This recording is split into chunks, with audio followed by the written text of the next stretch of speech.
I'm sorry, we're still mostly gorillas, you know? Ugh.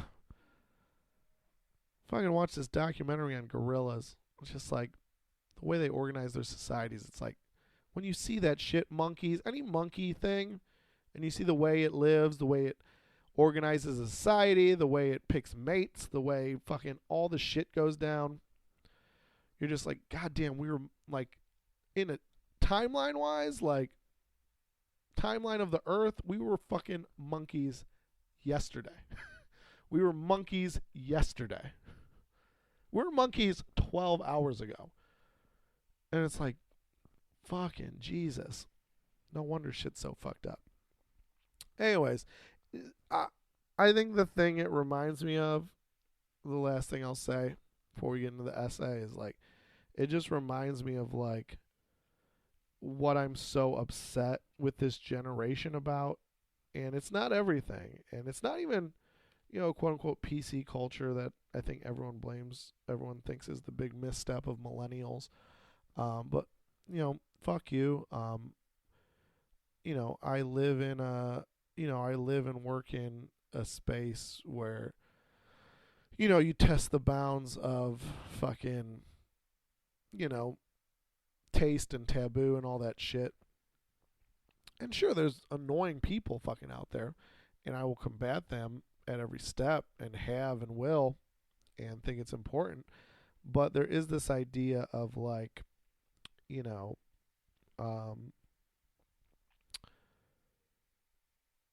there is this idea that I once said, the one thing I won't apologize for my generation is being the most empathetic generation to ever exist. And I think that's what this outrage culture is fucked up and is wrong. But I really feel it's like the growth pains of people really trying to learn how to care about other people and how to empathize with people who are not them, and try to learn their struggle and understand it and protect people. It's just, like I said, it's literally like empathy is like the new fucking stick in the fucking termite hole for us. You know what I mean? Like, you just watch fucking chimps. You ever seen those videos where they stick the stick in the hole, the termite nest, and then it gets a bunch of termites on the stick, and then they pull it out and just run their lip along it like a fucking push pop. Just nom nom nom nom. And it's like, oh, they're learning how to use tools. But you know what I mean? If you put a chimp next to a human, you gave the human, you gave some engineer like a week, I bet he could figure out, some tool, some fucking vacuum tool made out of stainless steel, powered by this, and then also GPS locates. You hook it up.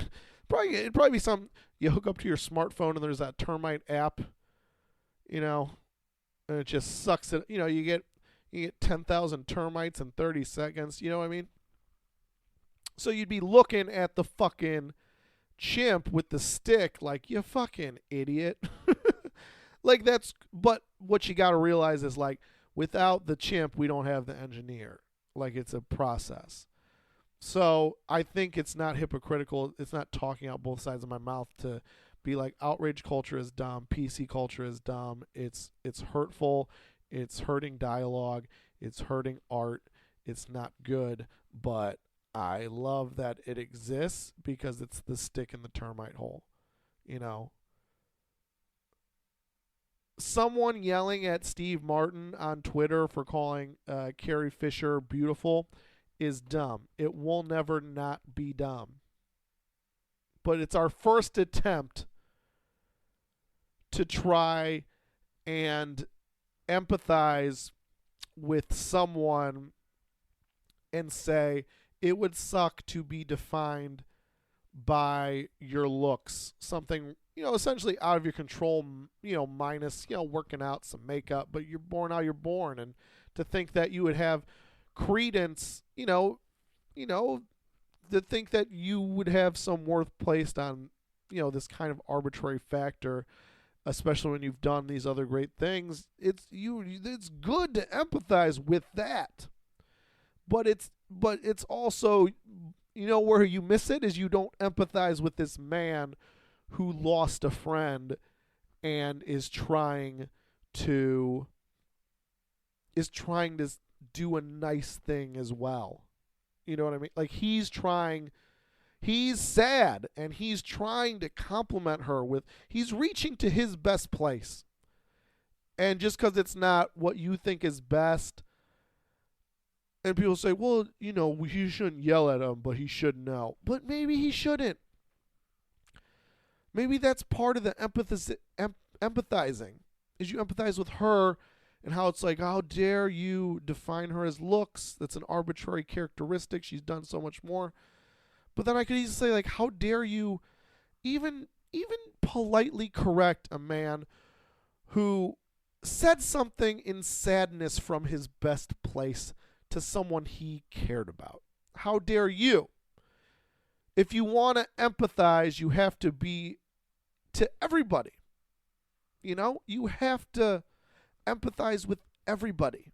You have to empathize with the wrongdoer as much as the perceived victim. But that's what I said. So go at that like the way I am now. Say, fuck you. Don't yell at Steve Martin.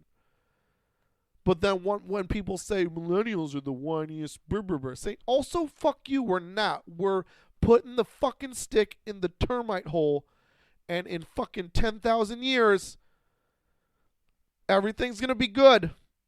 We're going to fucking make empathy into a smartphone app, and everyone's going to have it, and it's going to work really good. So, fuck you too. That's the step we're missing. But I think it's coming. I think the ornery people of the world who make fun, like I said, who make fun of liberal outrage culture with understanding of it and understanding the place it's coming from is, that's that fucking blend. That's that middle ground. That's that best of both sides where it's like, all right, you're being fucking ridiculous, but hey, good start. Good start. I'm on your team, but shut the fuck up, you goofy piece of shit.